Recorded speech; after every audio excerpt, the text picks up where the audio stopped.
এবার গ্রেপ্তার সাবেক সিইসি হাবিবুল আওয়াল। মুক্তিপণ না পেয়ে হত্যার পর পাহাড়ি খালে ভাসিয়ে দিল শিশুর লাশ। জানাবো যুদ্ধ থামাতে ব্যর্থ জাতিসংঘ, ইরান ইসরায়েল সংঘাতে দুভাগ ইউরোপ। এবং সর্বশেষ জানাবো কবর খোঁড়া শেষ, চলছে দাফনের প্রস্তুতি, জানা গেল শিহাব জীবিত। শুনছিলেন সংবাদ শিরোনাম, এবারে বিস্তারিত। মুক্তিপণ না পেয়ে হত্যার পর পাহাড়ি খালে ভাসিয়ে দিল শিশুর লাশ। কক্সবাজার টেকনাফের হিলা ইউনিয়নের লেদা রোহিঙ্গা ক্যাম্পার মোহাম্মদ আবদুল্লাহ নামের এক শিশুকে অপহরণের পর মুক্তিপণের টাকা না পেয়ে হত্যা করেছে বলে জানা গেছে। পরে লাশ গুম করার জন্য পাহাড়ি খালে ভাসিয়ে দেন অপহরণ চক্রের সদস্যরা। ভিকটিম আবদুল্লাহর মামা হাবিবুর রহমান ঘটনার বিষয়ে নিশ্চিত করেন। তিনি জানান, গত 20 জুন বিকালের দিকে ক্যাম্পের নিজ ব্লকে মোহাম্মদ আবদুল্লাহ খেলা করছিল। সন্ধ্যা হলে সে বাড়ি ফিরে না আসায় তার খোঁজ করেও কোথাও পাওয়া যায়নি। নিখোঁজের একদিন পরে তার বাড়িতে অপহরণ চক্রের সদস্যরা মোবাইলে কল দিয়ে রাতেই 10 লাখ টাকা মুক্তিপণ দাবি করেন। পরে শিশু আবদুল্লাহর পরিবার মুক্তিপণের টাকা দিতে না পেরে তাকে হত্যার হুমকি দেয় অপহরণকারীরা। এক পর্যায়ে আবদুল্লাহর পরিবার চক্রটিকে শিশুর জীবন বাঁচাতে 40,000 টাকা দেওয়ার জন্য রাজি হলেও শেষ পর্যন্ত তাকে জীবিত পাওয়া যায়নি। সকালের দিকে হিল্লা নুরালিপাড়া সংলগ্ন পাহাড়ি খাল থেকে তার মরদেহ পাওয়া যায়। টেকনাফ মডেল থানার ওসি মোহাম্মদ গিয়াসউদ্দিন বলেন, হিল্লা নুরালিপাড়া খাল থেকে এক রোহিঙ্গা শিশুর মরদেহ উদ্ধার করা হয়েছে। মরদেহটি ময়নাতদন্তের জন্য কক্সবাজার সদর হাসপাতালে পাঠানো হয়েছে। এ বিষয়ে পরবর্তী আইনানুগ কার্যক্রম প্রক্রিয়াধীন রয়েছে। যুদ্ধ থামাতে ব্যর্থ জাতিসংঘ, ইরান ইসরায়েল সংঘাতে দুভাগ ইউরোপ। ইরান ইসরায়েল যুদ্ধে মধ্যপ্রাচ্যের উত্তেজনা তুঙ্গে। এরই মধ্যে দুভাগে বিভক্ত হয়ে পড়েছে ইউরোপের 3 প্রধান দেশ জার্মানি, ফ্রান্স ও যুক্তরাজ্য। একদিকে জার্মানি ইসরায়েলের প্রতি অটল সমর্থন রেখে তার নিরাপত্তাকে সর্বোচ্চ অগ্রাধিকার দিচ্ছে। অন্যদিকে ফ্রান্স ও যুক্তরাজ্য কিছুটা নরম ও সমঝোতামূলক মনোভাব পোষণ করছে। এই 3 দেশের মধ্যে মতপার্থক্য শুধু কূটনীতিক জটিল করেছে না, বরং মধ্যপ্রাচ্যের অগ্নিগর্ভ উত্তেজনার শান্তি ফিরানোর প্রয়াসকেও ধূলিসাৎ করেছে। আল জাজিরা মধ্যপ্রাচ্যে চলমান যুদ্ধ থামাতে ইউরোপের বড় দেশগুলো চেষ্টা চালালেও এখনও কোনো ফল আসেনি।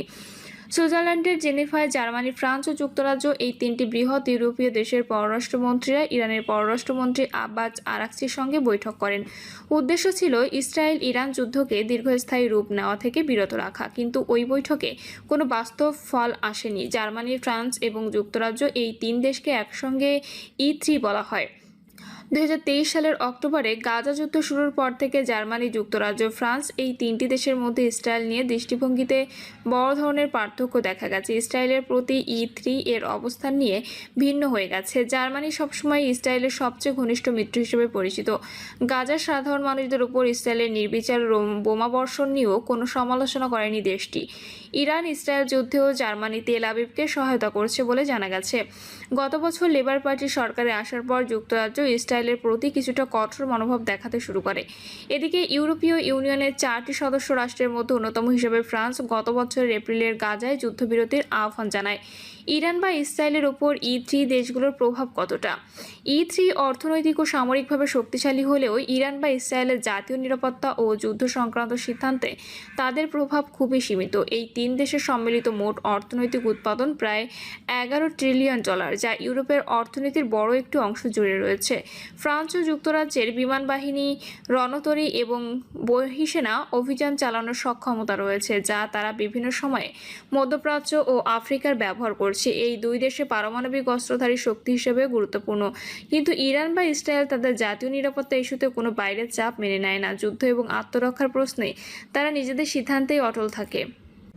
E3 এর কূটনৈতিক ইতিহাস, বিশেষ করে ইরানের সঙ্গে 2015 সালে পারমাণবিক চুক্তি পুনরুজ্জীবিত করতে ব্যর্থ হওয়ার অভিজ্ঞতা থেকে বোঝা যায়, যুক্তরাষ্ট্র ছাড়া তারা এককভাবে তেমন কার্যকর কিছু করতে পারে না। আন্তর্জাতিক বিশ্লেষক জর্জ টজোগোপালস বলেছেন, যদি যুক্তরাষ্ট্র ও E3 একসঙ্গে সমন্বিত কূটনীতি চালাতো তাহলে আশা জাগত, কিন্তু ইউরোপের দেশগুলো যদি স্বাধীনভাবে চেষ্টা করে তাহলে তাদের সাফল্য অনিশ্চিত। বিশেষজ্ঞরা বলছেন, নিরাপত্তা পরিষদ এই সংকটের সমাধান দিতে পারবে না, কারণ পরাশক্তিরা বিভক্ত। হয় যুক্তরাষ্ট্র, নয়তো রাশিয়া বা চীন কোনো না কোনো পক্ষ ভেটো দিয়ে তা আটকে দেবে। ইরান ও ইসরায়েলকে কেন্দ্র করে যুক্তরাষ্ট্র ও চীনের অবস্থান 2 বিপরীত মেরুতে। চীন বর্তমানে ইরানের সঙ্গে সবচেয়ে ঘনিষ্ঠ অংশীদার। রাশিয়া সরাসরি যুক্তরাষ্ট্রকে ইরান আক্রমণ না করার আহ্বান জানালেও তারা ইরানের পাশে দাঁড়ানোর মতো অবস্থায় নেই, তাই তারা যুদ্ধ থেকে নিজেকে দূরে রাখছে। কবর খোঁড়া শেষ, চলছে দাফনের প্রস্তুতি, জানা গেল শিহাব জীবিত।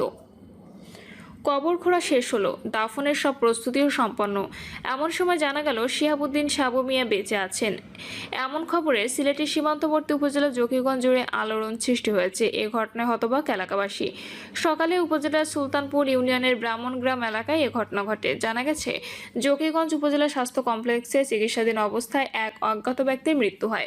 ফেসবুক পোস্ট দেখে স্থানীয় বাবুরবাজার এলাকার বাবুল আহমদ লাশটি তার মানসিক ভারসাম্যহীন বড় ভাই শিহাবুদ্দিন সাবু মিয়ার ভেবে হাসপাতালে যান এবং লাশ শনাক্ত করে বাড়িতে নিয়ে আসেন। এরপর যথারীতি দাফনের প্রস্তুতি শুরু হয়, কবরও খোঁড়া হয়। তবে শেষ মুহূর্তে এক আত্মীয় জানায় সাবু মিয়া জীবিত এবং স্থানীয় গঙ্গাজল বাজারে অবস্থান করছেন।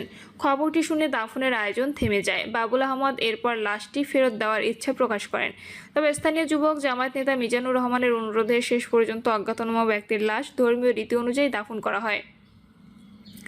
এ বিষয়ে মিজানুর রহমান জানান, 2 দিন আগে পৌরসভার শেওলা রাস্তার মুখে পা ভাঙা অবস্থায় ওই ব্যক্তিকে পাওয়া যায়। আমরা মানবিক কারণে তাকে হাসপাতালে ভর্তি করি, পরে তিনি মারা যান।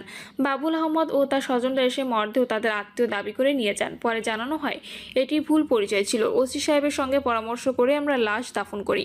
উপজেলা স্বাস্থ্য ও পরিবার পরিকল্পনা কর্মকর্তা শেখ মোহাম্মদ আব্দুল আহাদ বলেন, অজ্ঞাত ওই ব্যক্তির মৃত্যুর পর নিয়ম অনুযায়ী আমরা লাশ সিলেটে পাঠানোর প্রস্তুতি নিচ্ছিলাম। এরই মধ্যে কিছু লোক আত্মীয় পরিচয়ে এসে লাশ নিয়ে যান। এখন শুনছি মৃত ব্যক্তি তাদের কেউ নন। প্রিয় দর্শক, এই ছিল এখনকার সর্বশেষ সংবাদ। আপডেট সব সংবাদ পেতে চ্যানেলটি সাবস্ক্রাইব করে বেল আইকনটি ক্লিক করে রাখুন। এবার গ্রেপ্তার সাবেক সিইসি হাবিবুল আওয়াল। সাবেক সিইসি AKM নুরুল হুদাকে গ্রেপ্তারের পর এবার গ্রেপ্তার হলেন আরেক প্রধান কমিশনার কাজী হাবিবুল আওয়াল। রাতে তাকে গ্রেপ্তার করেছে আইনশৃঙ্খলা বাহিনী। পুলিশ সদর দপ্তরের একটি সূত্র তার গ্রেপ্তারের সত্যতা নিশ্চিত করেছেন। সূত্রটি জানায়, রাতে বসুন্ধরা আবাসিক এলাকা থেকে আইনশৃঙ্খলা বাহিনী তাকে গ্রেপ্তার করে। তবে ডিবির যুগ্ম কমিশনার নাসিরুল ইসলাম বলেন, বসুন্ধরা আবাসিক এলাকা থেকে ডিবির কোনো টিম তাকে গ্রেপ্তার করেনি। আওয়ামী লীগের দলীয় ও একই দলের স্বতন্ত্র প্রার্থীদের মধ্যে 2024 সালে নির্বাচন করে আমি ডামি ভোট উপাধি পায় কাজী হাবিবুল আওয়াল কমিশন। ওই কমিশনের বেশিরভাগ কার্যক্রম নিয়ে চরম বিতর্ক তৈরি হয়েছিল। ওই নির্বাচনে ভোটের হার নিয়ে বড় ধরনের বিতর্ক তৈরি হয়।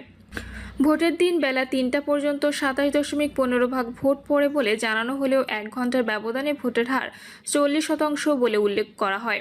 অবশ্য ভোটের হার ঘোষণার সময় সিইসি কাজী হাবিবুল আওয়াল প্রথমে 28% ভোট পড়ার কথা বলে পরে তা সংশোধন করে 40%-এর কথা বলে, যে কারণে তার বিরুদ্ধে মামলা করে বিএনপি।